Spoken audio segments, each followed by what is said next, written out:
বিসমিল্লাহির রহমানির রহিম।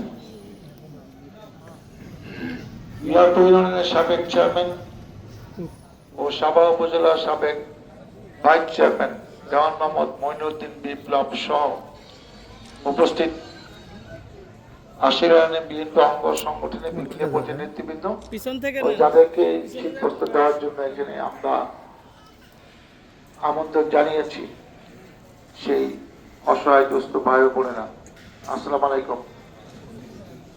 রাজনীতি মানে হলো এলাকা উন্নয়ন করা, শিক্ষা প্রতিষ্ঠান, মসজিদ মাদ্রাসা, রাস্তাঘাট, আরো অনেক কিছু।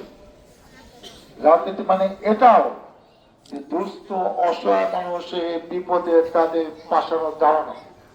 আপনি ভবন, রাস্তাঘাট এগুলো তো হবেই, কিন্তু আপনাকে তো আগে বেঁচে থাকতে হবে, কষ্ট থেকে বাঁচতে হবে, এটাও রাজনীতি। কিন্তু আমরা এই রাজনীতির কথা এতদিন ভুলে গিয়েছিলাম। সেই রাজনীতি আপনারা এতদিন দেখে নাই। আপনাদের দাবি আছে, হক আছে, যারা এলাকার স্বাবলম্বী তারা আপনাদের পাশে থাকবে। আমাদের প্রিয় নেতা বিএনপি ভারপ্রাপ্ত চেয়ারম্যান তারেক রহমান দীর্ঘদিন ধরে লন্ডনে আছেন। তাকে দেশটা আসতে দেওয়া হয় নাই, হচ্ছে না। অনেকগুলা মিথ্যা মামলা, সাজানো গোছানো মামলা দিয়ে তাকে মিথ্যা রায় দিয়ে সে যেন আর কোনোদিন দেশে আসতে না পারে এবং দেশে তারা আওয়ামী লীগ যেন ইচ্ছা মতো লুটপাট করতে পারে, সেইটাই ছিল তাদের মূল লক্ষ্য। আমাদের প্রিয় নেত্রী দেশনেত্রী বেগম খালেদা জিয়াকে একটি মিথ্যা মামলা 2 বছর উনি কারাগারে ছিলেন। এখন উনি অসুস্থ এবং চিকিৎসার জন্য দেশে বাইরে লন্ডনে গেছেন। আমরা আশা করছি হয়তো সামনের মাসে উনি দেশে ফিরে আসবেন। আবার সামনে নির্বাচন আছে, আপনারা তাকে সেই নির্বাচনের মাঠেও দেখবেন। আমরা আমাদের নেত্রী এই শহীদ রাষ্ট্রপতি জিয়াউর রহমানকে যেরকম এই দল যখন প্রতিষ্ঠা করেছে তারপর থেকে তাকেও রাষ্ট্রপতি হিসাবে তার দল বিএনপিকে আপনারা 2078 সালে 79 সালে ভোট দিয়েছেন। খালেদা জিয়া 91 সালে 2001 সালে ভোটের মাধ্যমে তাকে প্রধানমন্ত্রী এবং ক্ষমতা এনেছিলেন। আমারও সময় আসছে 15 বছরের অত্যাচারের কাহিনী বলার জন্য আজকে এখানে আমি আসি নাই। আমি এসেছি যে এলাকার সন্তান হিসেবে।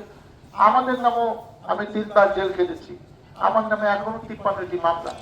আমরা এলাকা আসতে পারি নাই, কিন্তু তাই বলে আপনাদেরকে ভুলে গেছি সেটা কিন্তু না। আমরা সব জায়গায় যাচ্ছি, এটাও মাথায় আছে যে আরো 5-7টি আমরা শীত কম্বল বিতরণ অনুষ্ঠান আমরা করে ফেলেছি। আরো 8-10টা অনুষ্ঠান আমরা করব এই 8-10 দিনের মধ্যে। ইতিমধ্যে শীত একটু কমে গিয়েছে, কিন্তু শীত তো যায় নাই, আরো 15-20 দিন শীত থাকবে। আমি মনে করি এই সময় আপনাদের এটা পেলে আপনাদের শরীর স্বাস্থ্যের জন্য এটা অনেক উপকারী হবে।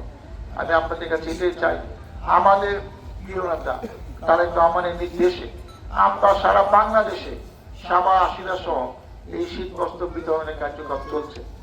আপনারা তারেক রহমান, দেশনেত্রী বেগম খালেদা জিয়ার জন্য দোয়া করবেন, যাতে সামনে ভোটের মাধ্যমে বিএনপি ক্ষমতা এলে আরো আপনাদের জন্য এরকম কল্যাণকর, আপনাদের স্বাস্থ্যের জন্য উপকারী, আপনাদের বিপদে আসে আমাদের যেন আমরা সহ দলের নেতৃত্ব থাকতে পারে, এরকম আরো অনেক অনেক প্রকল্প ইনশাআল্লাহ আগামীতে গ্রহণ করা হবে। আমার জন্য দোয়া করবেন, আমার নেতৃত্বের জন্য দোয়া করবেন, তারেক রহমানের দোয়া করবেন। আমরা চাই যে জনগণের কল্যাণের জন্য কিছু কাজ এই বাংলাদেশে, এই আশুলিয়াতে, এই সাভারের জন্য আমরা করতে পারি। পরিশেষে আপনার সবাইকে শুভেচ্ছা অভিনন্দন জানিয়ে আমরা শুধু আপনাদের কাছে অনুরোধ করি, আমরা মহিলাদের এটা আগে দিব আর তারপর আপনাদের দিব, কিন্তু পূর্ণ মেয়েদের মধ্যে সবাইকে দিয়ে দিব। আপনারা খালি দেখেন, আপনাদের সহযোগিতা প্রত্যাশা করে আমি আমার বক্তব্য শেষ করছি। আল্লাহ হাফেজ। বাংলাদেশ জিন্দাবাদ, খালেদা জিয়া জিন্দাবাদ, শহীদ জিয়া অমর হক, তারেক রহমান জিন্দাবাদ।